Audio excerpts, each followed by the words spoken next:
দরজা বন্ধ করে রাখলে কি সব সমস্যা থেকে মুখ ফিরিয়ে নেওয়া যায় রাধা? রাধা, আমি আজকে তোমাকে যে কথাগুলো বলতে এসেছি সেগুলো বলা খুব প্রয়োজন।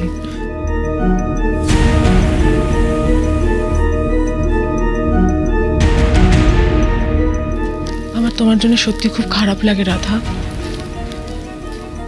কে চাই বলো তো এভাবে মেয়ের শ্বশুর বাড়িতে দিনের পর দিন পড়ে থাকতে?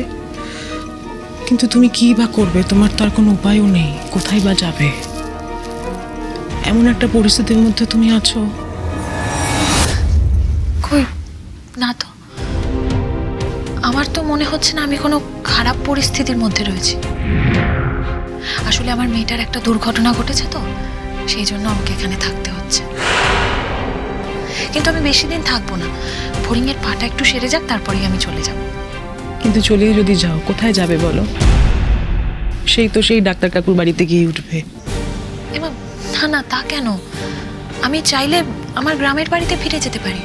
কিন্তু গ্রামেও যদি চলে যাও রাধা, ওখানে গিয়ে তুমি নিজের খরচ কি করে চালাবে কিছু ভেবে দেখেছো? ভেবেছি তো। আসলে আমি তো কোচের জন্য পরীক্ষা দিচ্ছি। একবার যদি পরীক্ষায় সুযোগ পেয়ে যাই, তাহলে আশা করি আমার কোনো অসুবিধা হবে না। আর যদি না পাও? মানে মানে পরীক্ষা দিলেই যে তুমি কোচের চাকরি পেয়ে যাবে তার তো কোনো মানে নেই, তাই না? ধরো তুমি চাকরিটা পেলে না, তখন কি করবে কিছু ভেবে দেখেছো? গ্রামে ফিরে গিয়ে আবার সেই ইটভাটায় কাজ করবে? সেরকম পড়ালেখাও তো করোনি যে কোনো একটা অফিসে কাজ করবে।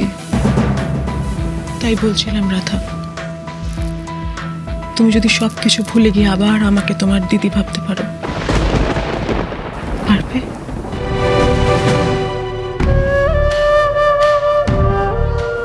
অবাক হচ্ছ না?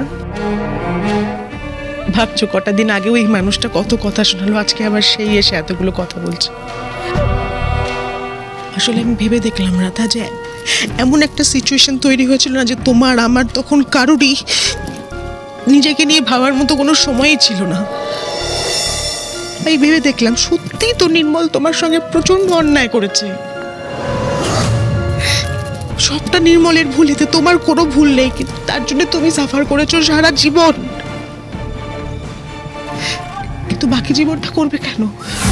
দিদি, কেন আবার নতুন করে এই কথাগুলো তুলছো বলো তো? এই কথাগুলো তো এর আগে বহুবার হয়ে গেছে। আর সত্যি বলতে আমার এই প্রসঙ্গে কথা বলতে আর ভালো লাগছে না। না রাধা, যতক্ষণ এই সমস্যার একটা শেষ হচ্ছে ততক্ষণ আমার কোনো শান্তি নেই রাধা। দিদি, শেষ হওয়ার তো কিছু নেই। আমি ফড়িং দুজনেই তো বলে দিয়েছি যে আমরা কিচ্ছু চাই না, না টাকা পয়সা, না পরিচয়। তাহলে কি হয় রাধা? আমি জানি নির্মল তোমার সারাটা জীবন নষ্ট করে দিয়েছে, যে জীবনটা নষ্ট করে দিচ্ছে সেটা আর ফিরে আসার নয়। তাই বলছিলাম রাধা, আমি দিদি হিসেবে তোমার পাশে দাঁড়াতে চাই। আমি তোমার সুখ দুঃখ ভাগ করে নিতে চাই, এর থেকে বেশি কিছু আমি আর চাই না রাধা। বিশ্বাস করো, পরীকে জানিয়ে দিও যে তার পুপু ওই বলে গেছে যে এই পৃথিবীতে তার মা একা নয়, তার মায়ের পাশে তার পুপু মামি আছে। হ্যাঁ, হয়তো নির্মল তোমাদেরকে সেই স্বীকৃতি কোনোদিন দেবে না, কোনোদিন গলা উঁচু করে এই পৃথিবীর সামনে বলবে না যে ভরি করবে, কিন্তু কিন্তু আমি তোমার পাশে আছি রাধা।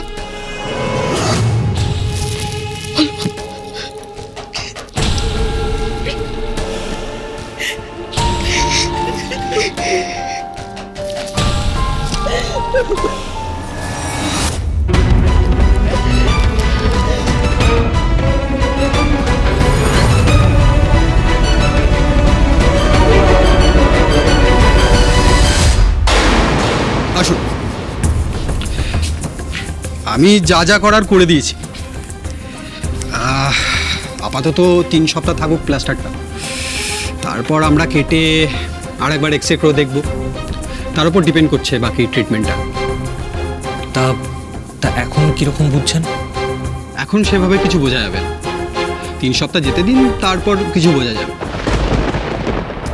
তবে সামনে পুজো, খেয়াল রাখবেন এই পুজোতে আনন্দ হট্টগোলের মধ্যে পায়ে যেন কোনো রকম স্ট্রেস না পড়ে, তাহলে কিন্তু মিসেস চ্যাটার্জি আপনার ন্যাশনাল চ্যাম্পিয়নশিপে নাম দেওয়া খুব কঠিন হয়ে যাবে।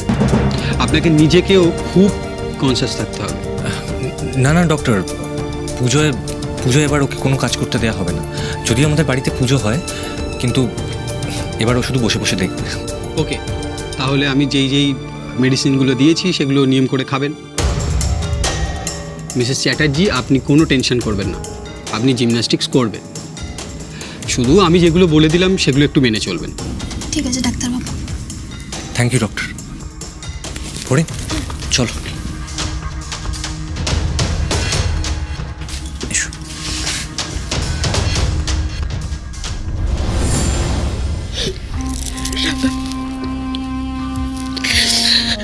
তুই আজকের পর থেকে আর কোনোদিন নিজেকে একা ভাববে না। আমি জানি যে তুমি নির্মলকে ঘেন্না করো। ফড়িং ও নির্মলকে কিভাবে সেটা ফড়িং জানিয়ে দিয়েছে পরিষ্কার করে। নির্মলের সঙ্গে দেখা অবধি করেনি। তাই আমি তোমাকে বলছি, তুমি যদি আমাকে তোমার দিদি মনে করতে পারো, তোমার সুখ দুঃখ আজকের পর থেকে আমার সঙ্গে শেয়ার করো রাধা। দেখো রাধা, ভগবানই তো নির্ধারণ করে দেন আমরা এই জীবনে কতটুকু পাবো, কি পাবো। তাই অনিচ্ছা সত্ত্বেও আমাদেরকে এরকম অনেক কিছু মেনে নিতে হয়, সহ্য করতে হয়, তাই না বলো? দিদি, আমি প্রথম দিন তোমাকে যেমন দেখেছিলাম, আজও আমার তোমাকে ঠিক সেই রকম লাগছে। আমি সত্যি ভাবতে পারিনি তুমি এই ধরনের কথা আমাকে আবার বলবে কোনোদিনও। দেখো, আমি চাই না যে আমার জন্য বা আমাদের জন্য তোমাদের সংসারটা নষ্ট হয়ে যাক। আমি চাই তোমরা সুখী থাকো, নির্মলদা তোমাকে আর বাবিয়াকে নিয়ে সুখে সংসার করুক। আমি তো তোমাকে আগেও বলেছি, বলো, আবারও বলছি, আমি তোমাকে কথা দিচ্ছি, আমার আর ফড়িং এর জন্য কোনোদিনও তোমাদের কোনো রকম অসুবিধা হবে না। আমার মেয়েটা এই বাড়িতে এত ভালো আছে, সুখী আছে, এত ভালোবাসছে সবাই ওকে। এটা দেখেই আমার কেটে যাবে। আমি আমার নিজের জন্য আর কিচ্ছু চাই না। Thank you Radha, thank you so much. এবার একটা কথা বলবো। আমি তোমাদের জন্য, তোমার আর ফড়িং এর জন্য জামা কাপড় কিনে এনেছিলাম। তোমার জন্য একটা শাড়ি কিনেছিলাম রাধা। আমি জানি তুমি নেবে না, আমি এটা নিজে পছন্দ করে এনেছি রাধা, তুমি রাখো। দিদি, আমি এটা নিতে পারবো না। আমি তো তোমাকে আগেই বলেছি। এটা আমার রিকোয়েস্ট, রাখলে আনন্দ পাবো। বাড়ির সবাই বলছিল যে তুমি পুজো এই বাড়িতে থাকবে, পুজোর সময় অন্তত একটা দিন এই শাড়িটা পরো। আর ফড়িংকে বলো আমার দেওয়ার জামাটা যেন একদিন পরে, আমার ভালো লাগে। আমি এখন আসি।